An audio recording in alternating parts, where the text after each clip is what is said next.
Hello guys! ఈరోజు నేను మా ఫ్రెండ్ ఒక ప్లేస్‌కి అయితే వెళ్ళబోతున్నాం. ఒక మంచి పని చేయడానికి.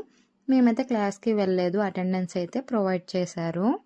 ఎక్కడికి అని అనుకుంటున్నారా? మనమైతే రీచ్ అయిపోయాం ఫైనల్‌గా. ఈరోజైతే ఇంటర్నేషనల్ సూసైడ్ డే కాబట్టి మేమందరం ర్యాలీ చేద్దామని ఫిక్స్ అయ్యాము. మా మ్యామ్స్ అండ్ సార్స్ అందరూ కలిసి. ఇలా ప్లకార్డ్స్ అయితే రెడీ చేశాం. చాలా ఫన్ అండ్ హ్యాపీగా ఉంది. అంటే ఇలా కండక్ట్ చేయడం చాలా నచ్చింది. ఇలా మేము పార్టిసిపేట్ చేయడం మాకు కూడా. అమ్మాయిలు, అబ్బాయిలు అందరూ వస్తూ ఉన్నారు స్టూడెంట్స్. మేము కూడా ఇంకా ప్లకార్డ్స్ అయితే తీసేసుకున్నాం ఫైనల్లీ ఒక్కొక్కటి. చూసారు కదా, మేమైతే ప్రిపేర్ అవుతున్నాం. ఇంకా మనం ర్యాలీ అయితే స్టార్ట్ అయిపోయింది. అందరం ఇలా కలిసి బ్యానర్స్ పట్టుకొని mental health awareness and suicides గురించి అయితే ర్యాలీ చేసాము. ర్యాలీ అయితే సక్సెస్ఫుల్గా అయిపోయినాక రూమ్లో అయితే అన్నీ పెట్టేసాం. నేను మా బ్రదర్ అయితే ఇంకా క్లాస్కి అయితే వెళ్ళిపోయాం.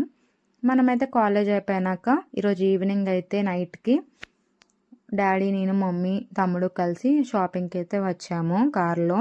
మనం ఫైనల్లీ రీచ్ అయిపోయాం. ఇదైతే డాడీ వాళ్ళ ఫ్రెండ్ షాప్. ఇక్కడికి మనకు కొంచెం హోల్సేల్లో అయితే ఇస్తారు. ఫైనల్లీ మనకు కావాల్సినవన్నీ క్లోత్స్ అయితే తీసుకున్నాము. నెక్స్ట్ అయితే హోటల్కి అయితే మేము స్టార్ట్ అయిపోయాము. నేనైతే సాంబార్, ఇడ్లీ అండ్ దోశ అయితే తిన్నాను. టేస్ట్ మాత్రం బాగానే ఉంటుంది. ఇది కూడా డాడీ వాళ్ళ ఫ్రెండ్ వాళ్ళే హోటల్ కూడా. మేమైతే ఎక్కువ ఇక్కడికే వస్తూ ఉంటాము. నెక్స్ట్ అయితే ఇంకా మమ్మీ, నేను అందరం కలిసి సూపర్ మార్కెట్కి అయితే వచ్చేసాం. మన ఇంటి దగ్గరలో ఉండేది. చూసారు కదా, ఇంకా మేమైతే లోపలికి ఎంటర్ అయిపోయాము. ఫైనల్గా ఇంకా లోపలికి వెళ్ళాక ఇంకేమేమి కావాలో అన్నీ చూసుకుంటున్నాం. నాకైతే ఒక స్వీట్ ఐటమ్ ఏదైనా తినాలనిపించింది. ఇంకా అలా చూస్తున్నాను ఏముంటాయా ఏంటి అని చెప్పి. లోపలికి వచ్చాక ఇక మనకైతే కిసాన్ పీనట్ బటర్ ఉంది, చాలా మంచిది. అండ్ మిల్క్ మిస్ట్ తీసుకున్నాను. అండ్ ఇది కూడా మా ఫ్రెండ్స్ సజెస్ట్ చేశారు, ఒకరు తీసుకున్నా. నెక్స్ట్ అయితే ఇంకా ఫైనల్గా ఇంటికైతే స్టార్ట్ అయిపోతున్నాము. టుడే అయితే బాగా ఎంజాయ్ చేసాం ర్యాలీని అండ్ షాపింగ్ ఇవన్నీ చేసాము. నాకు చాలా హ్యాపీగా అనిపించింది.